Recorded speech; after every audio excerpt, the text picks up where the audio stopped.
It's Finland against Great Britain. Here's Andy Carter from Great Britain. His stats, 31, racing driver. And he's against the man in the opposing lane with that crash helmet painted like a bun, Tommy Happerton, the newly married man, now married to Anita Michaela, of course herself is no stranger to winning at the top level of drag racing. They're away together. In fact, Carter was away first, but then it's an engine explosion for Carter. Happerton runs through 5:24. Mr. Consistent, as always. There's his wife, looking very, very happy indeed. It was a good start by Andy Carter. He made up 3/10 on that start line, but the car let him down. Tommy Happerton, all the way through, takes the win.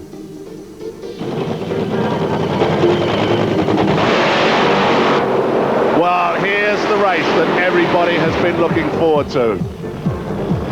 If anybody, if anyone at all can run a 4-second run in Europe, it's got to be one of these two. Viveca Abelstedt from Sweden, Rico Antes from Germany, the man who not only races but puts on a big racing event at Hockenheim every year, and Viveca Abelstedt, the lady who has moved to Great Britain, lives just down the road from the track to get him more track time to run that first 4-second pass.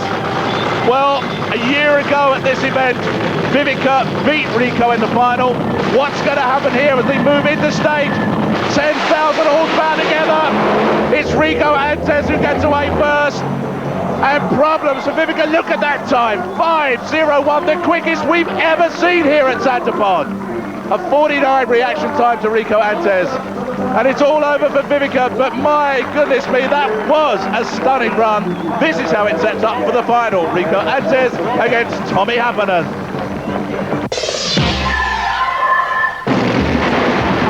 Russ, if we turn the clock back 2 years, these two face themselves in the final of this event in 1995, and that time around it was Happerton who came out on top, the man from Finland.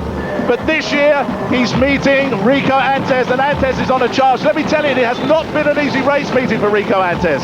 He had a big engine explosion, he's had a steering collapse, all manner of things have gone on for him, but now it looks as though there's a problem for Happerton. Indeed, there's a fuel leak, he's been shut down, it's Rico on his own. And another storming run, 5:05, the crew were looking for a 4. Happerton jumps out, how does he feel? Unhappy? Well, we ran last run our record. It's okay. But a very, very happy German crew receiving the plaudits of the big crowd here. And just look at this, not a foot wrong for Rico Antes, not one cylinder going down. A storming 286 miles per hour run. Wow. At the end of all of that, Rico is leading the championship. Tommy Happerton is in second spot, then Sweden's Viveca Abelstedt. In fourth spot, Great Britain's Andy Carter.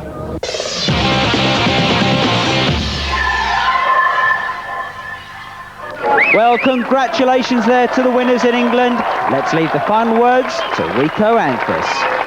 First, I didn't realize that that Tommy was broke, so I was waiting on him to stage and concentrated on the run. Then when I had the final, I was just concentrating on the number.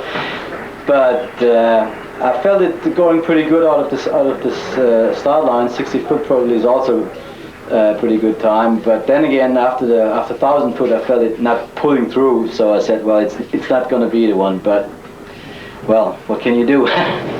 Stay with the action. Join us after the break.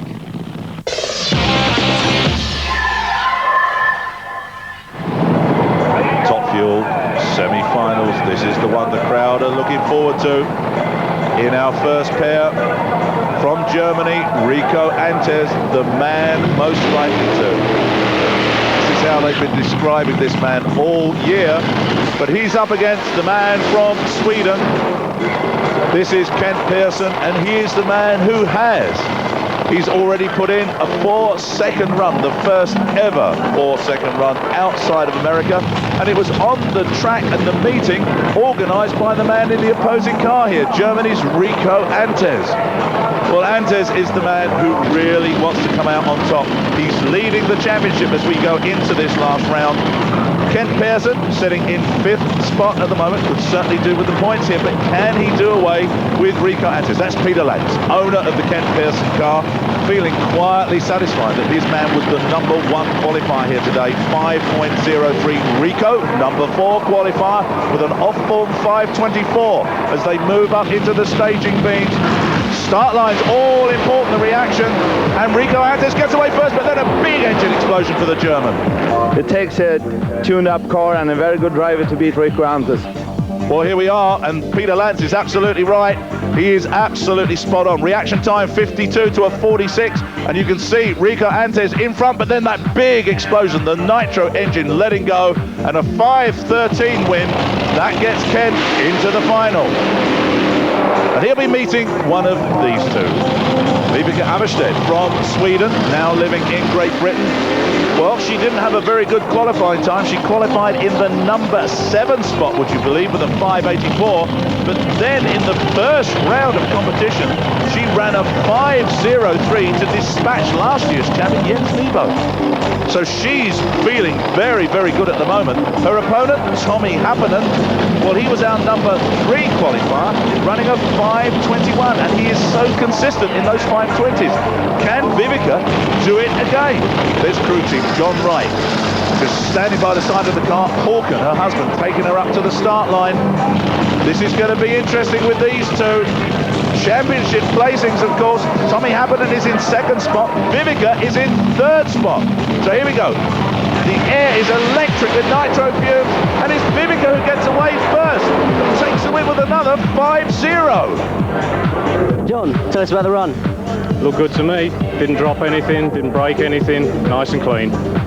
Well, these top fuel chiefs really don't say an awful lot, do they? But it is Vibeke who gets away first. 61 reaction time to a 68. By the halfway mark, she's really pulling out in front and takes the win with a 5.06, which sets up our between the two Swedish drivers, Kent Pearson, Mr. 4, and Vibeke Avested, who is running all those 5.0s.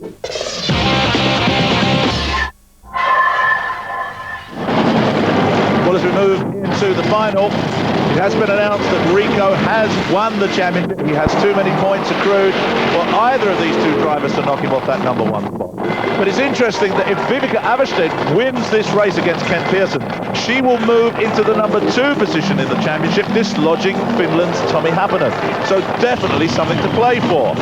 Also, of course, the thing we've been saying all year long is in a race at Santa Pod, are we going to see a 4-second run? Well, Vibeke has already suffered a trauma here. She couldn't select reverse on her dragster, and only last-minute attempts for our husband Håkan managed to get her into reverse so she can come back after the burnout. No such problems with this man. Kent Pearson sitting in the hot seat. The two crew chiefs now doing their job, making sure the engines are up to temperature. Don't forget, 5,500 horsepower per machine, 11,000 horsepower away from the start line. It's so close. Look at this. Right at the finish line, Kent Pearson takes it, a 5.13 to a 5.26. That was so close. Once again, Vibeke gets away from the start line first, and it's Kent Pearson really getting all those horses working, takes that win with a 5.13. And look, just on the finish line, 5 thousandths between them. But that doesn't alter the position in the 1997 championship. It is Germany's Rico Antes who comes out on top. Well done to our Santa Pod winners, but will our championship winner, Rico Antes, be back next year? Sometimes you think about other things in life than drag racing. It depends on if this urge of stopping gets bigger and bigger. I mean, I don't know yet. I cannot tell you.